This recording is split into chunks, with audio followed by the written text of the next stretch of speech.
Hello everyone, I am Khushboo ठाक and welcome to all of you. आपका अपना channel शिक्षा मिशन। तो अभी अपन पढ़ रहे हैं centre of mass. Centre of मास वह पॉइंट होता है जहाँ पे बॉडी का पूरा वेट एक्ट करता है। तो यहाँ पे अपन ने अभी तक जितने के भी सेंटर ऑफ मास निकाले हैं, यहाँ पे अपन ने उनको नोट डाउन कर लिया है।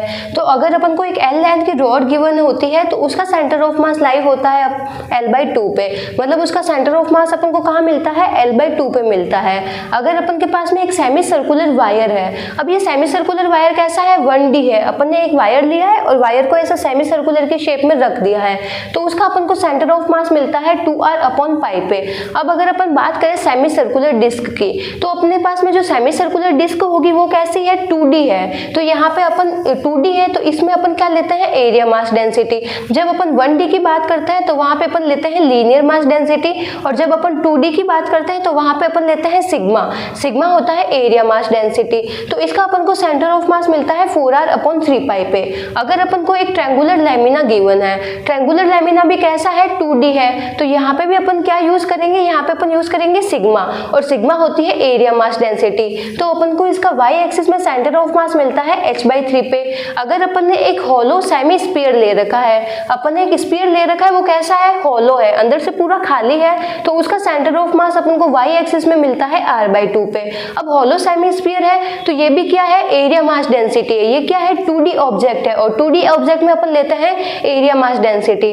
अब यहाँ पे अपन देखते हैं सॉलिड हेमीस्फीयर। अपन ने एक स्फीयर लिया है, सॉलिड स्फीयर, अपन ने उसको बीच में से आधा काट दिया, तो वो कैसा हो गया, सॉलिड हेमीस्फीयर। अगर अपन को उसका सेंटर ऑफ मास निकालना है तो उसको सेंटर ऑफ मास निकालेंगे तो अपन कैसे देखेंगे, वो है एक 3D ऑब्जेक्ट, और 3D में अपन यूज करते हैं वॉल्यूम मास डेंसिटी। तो यहाँ पे अपन यूज करेंगे रो होता है वॉल्यूम मास डेंसिटी, और उसको यूज करके अपन को इसका सेंटर ऑफ मास मिलता है 3r/8। ऐसे ही अगर अपन को एक सॉलिड कॉन गिवन हो तो सॉलिड कॉन में भी अपन देखते हैं ये कैसा ऑब्जेक्ट है, 3D ऑब्जेक्ट है। 3D ऑब्जेक्ट में अपन यूज करते हैं वॉल्यूम मास डेंसिटी, तो इसका अपन को सेंटर ऑफ मास मिलता है y एक्सिस में h/4 पे।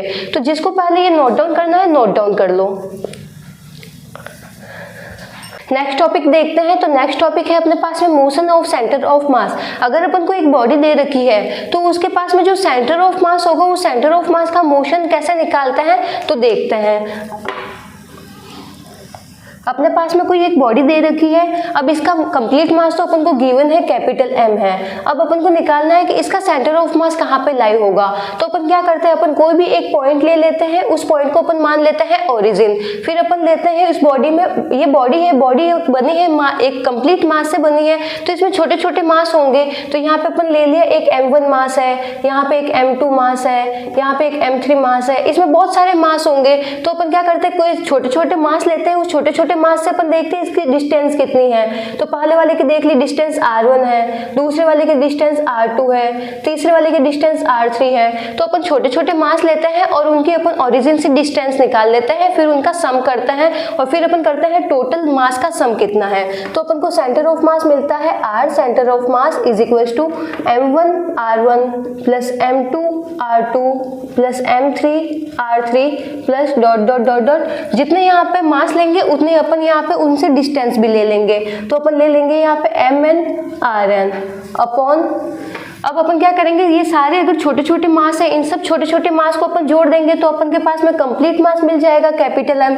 तो अपन नीचे क्या करते हैं, m1 plus m2 plus m3 plus dot dot dot dot mn।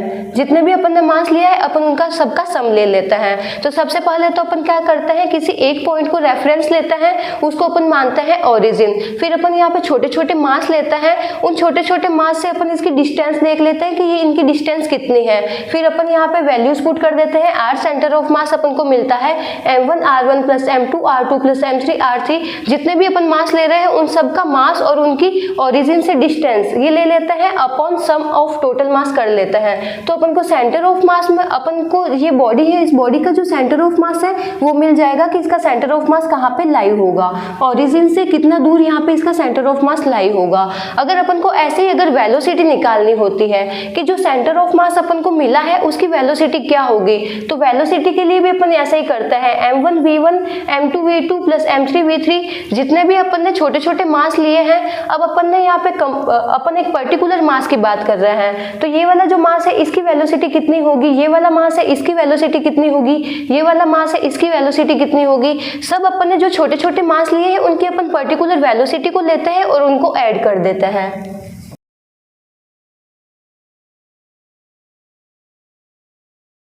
तो यहाँ से अपन को सेंटर ऑफ मास में जो सेंटर ऑफ मास अपन को मिलता है उसकी अपन को वेलोसिटी मिल जाएगी। इसके लिए अपन क्या करते हैं, अपन जो छोटे छोटे मास ले रहे हैं उन सब की वेलोसिटी देखते हैं। अब वेलोसिटी क्या है, वेलोसिटी है वेक्टर क्वांटिटी। तो वेक्टर क्वांटिटी है इसलिए अपन देखते हैं जो सारे अपन को पार्टिकल्स मिलेंगे उनकी वेलोसिटी अलग अलग भी हो सकती है। तो यहाँ पे अपन क्या करते हैं, सबकी जो वेलोसिटी है उसका सम कर देते हैं, m1 v1 plus m2 v2 plus m3 v3 plus plus ऐसे अपन को जितने भी मास लेंगे उन सबकी अपन वेलोसिटी का सम करते जाएंगे upon m1 plus m2 plus m3 total mass अपन यहाँ पे ले लेंगे।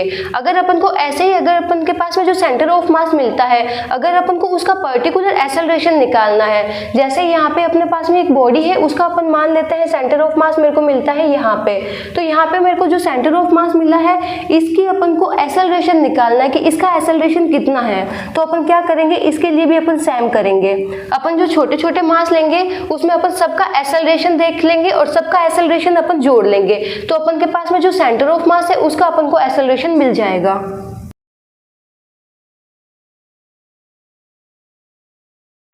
तो सेंटर ऑफ मास में जो पॉइंट मिलता है उसका अपन को एक्सेलरेशन मिलता है m1 a1 plus m2 a2 plus m3 a3। जितने अपन ऑब्जेक्ट लेंगे उन सबका मास और उन सबका एक्सेलरेशन अपन जोड़ेंगे और अपन इसमें अपन भाग देंगे टोटल मास का।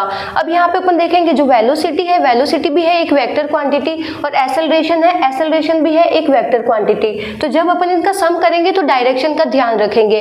इस साइड में जो भी अपन लेते हैं जो कोऑर्डिनेट होता है, इस साइड में अपन जो भी साइन लेते हैं वो लेंगे अपन पॉजिटिव और इस साइड में अपन जो भी साइन लेंगे वो लेंगे नेगेटिव। तो वेलोसिटी को जब अपन जोड़ेंगे तो अपन इसका डायरेक्शन का भी ध्यान रखेंगे कि इसकी कौन सी डायरेक्शन है। इस साइड में अपन को मिलेंगे पॉजिटिव साइन और उस साइड में अपन को मिलेंगे नेगेटिव साइन, क्योंकि वेलोसिटी और एक्सेलरेशन दोनों ही है वेक्टर क्वांटिटी।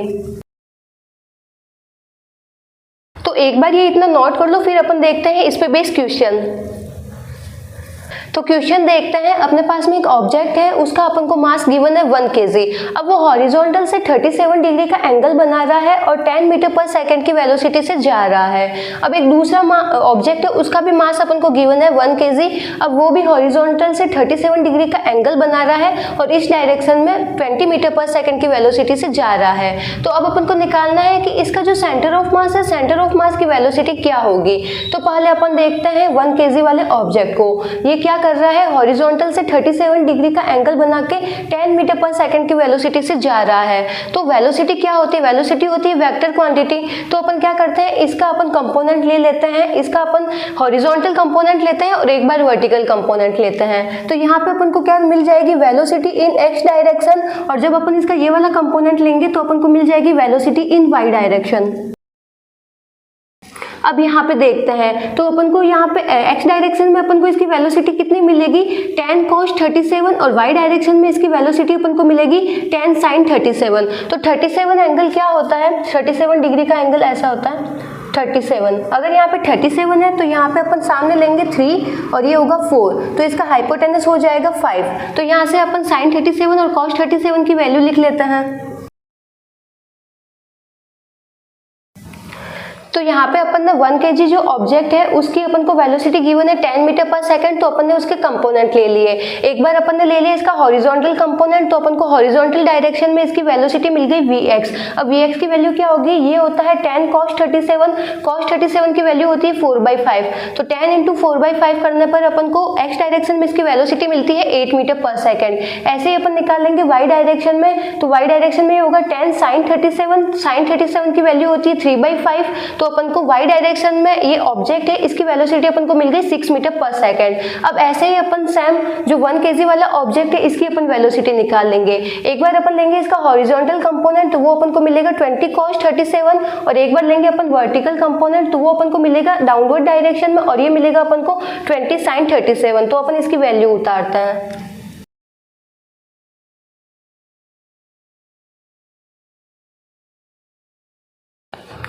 अब यहाँ पे भी अपन को जो ये ऑब्जेक्ट गिवन है 1 kg, अपन ने इसके कंपोनेंट ले लिए, तो अपन को ये वाला कंपोनेंट मिला, मतलब एक्स डायरेक्शन में इसकी वेलोसिटी मिली अपन को 20 cos 37। cos 37 की वैल्यू होती है 4/5, तो अपन ने लिख दिया यहाँ पे 20 × 4/5, तो इसको सॉल्व किया तो अपन के पास मिली 16 मीटर पर सेकेंड।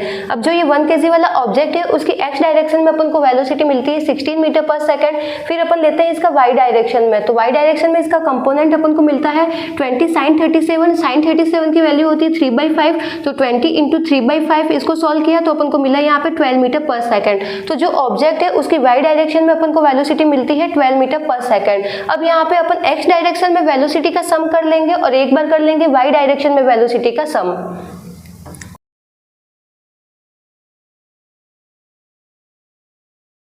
अपन को एक्स डायरेक्शन में इसकी वेलोसिटी कितनी मिलती है, m1 v1 plus m2 v2 upon m1 plus m2।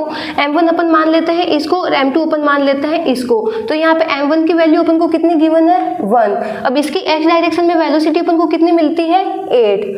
अब देखते हैं m2 को, तो m2 की वैल्यू कितनी है 1 और इसकी एक्स डायरेक्शन में वेलोसिटी अपन को कितनी मिलती है 16 अपॉन m1 प्लस m2, तो 1 + 1 अपन को मिला 2।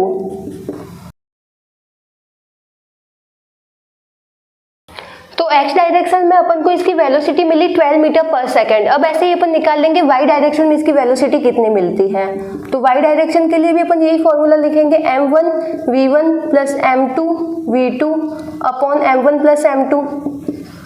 अब अपन देखेंगे वाई डायरेक्शन में ऑब्जेक्ट की वेलोसिटी, तो अपने पास में ये ऑब्जेक्ट है, इसका मास अपन को गिवन है, m1 की वैल्यू है 1 और यहाँ पे इसकी वेलोसिटी है ऊपर की डायरेक्शन में, ये जा रहा है ऊपर की डायरेक्शन में। तो अपन क्या करते हैं कोऑर्डिनेट में इस साइड में जो वेलोसिटी होती है उसको लेते हैं प्लस, इस साइड में लेते हैं माइनस, और ऊपर की डायरेक्शन में वेलोसिटी को लेते हैं प्लस और इस साइड में लेते हैं माइनस। तो m1 की वैल्यू तो अपन को मिल गई यहाँ से 1 और v1 की वैल्यू अपन को कितनी मिलेगी 6, तो 1 × 6। अब देखते हैं m2 को, तो m2 की वैल्यू है 1 और v2 की वैल्यू क्या मिलती है अपन को 12, लेकिन अपन को क्या मिल रही है यहाँ पे डाउनवर्ड डायरेक्शन में, और डाउनवर्ड डायरेक्शन में अपन लेते हैं माइनस का साइन, तो यहाँ पे अपन को मिलेगी ये -12 अपॉन m1 प्लस m2, 1 + 1 2।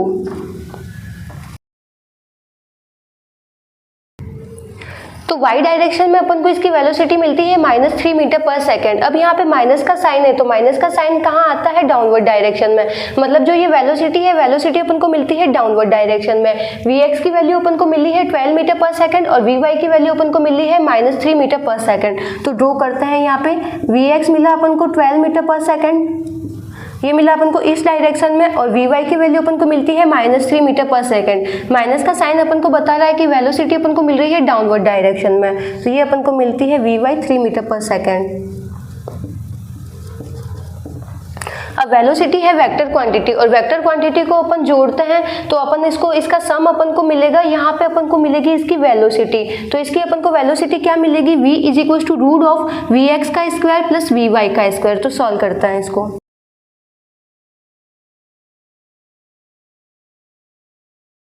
तो सेंटर ऑफ मास की अपन को वेलोसिटी मिलती है √153 मीटर पर सेकेंड। अब यहाँ पे अपन ने क्या किया, vx की वैल्यू अपन ने निकाल ली, x डायरेक्शन में वेलोसिटी अपन को मिलती है 12 मीटर पर सेकेंड, y डायरेक्शन में अपन को वेलोसिटी मिलती है 3 मीटर पर सेकेंड। अब वेलोसिटी है वेक्टर क्वांटिटी, तो वेक्टर क्वांटिटी को अपन इस तरीके से जोड़ते हैं, तो यहाँ पे दोनों के बीच में एंगल बन रहा है 90 डिग्री का, तो यहाँ पे वेलोसिटी अपन को क्या मिलेगी √vx² प्लस vy²। तो यहाँ से अपन को सेंटर ऑफ मास है उसकी अपन को वेलोसिटी मिलती है √153 मीटर पर सेकेंड। अब यहाँ पे अपन चाहे तो इसका एंगल भी निकाल सकते हैं कि इसका एंगल कितना बन रहा है, तो यहाँ पे अपन देख रहे हैं vy की वैल्यू कितनी है 3 मीटर पर सेकेंड, तो यहाँ पे vy की वैल्यू अपन यहाँ पे पुट कर देते हैं। वेक्टर क्वांटिटी में अपन वेक्टर को शिफ्ट कर सकते हैं, तो यहाँ से मैं वेक्टर को यहाँ पे शिफ्ट कर दूं तो ये वाली वैल्यू क्या मिल रही है vy। तो यहाँ पे जो एंगल बन रहा है थीटा, और tan थीटा की वैल्यू कितनी होती है परपेंडिकुलर अपॉन बेस, तो परपेंडिकुलर अपॉन बेस निकालते हैं अपन।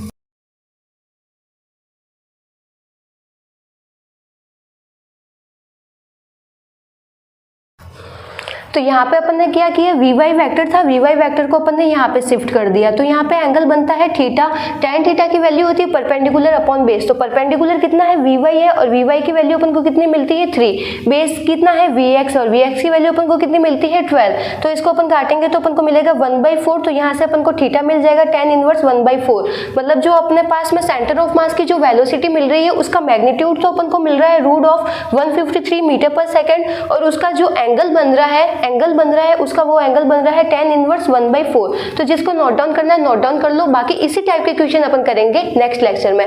Thank you.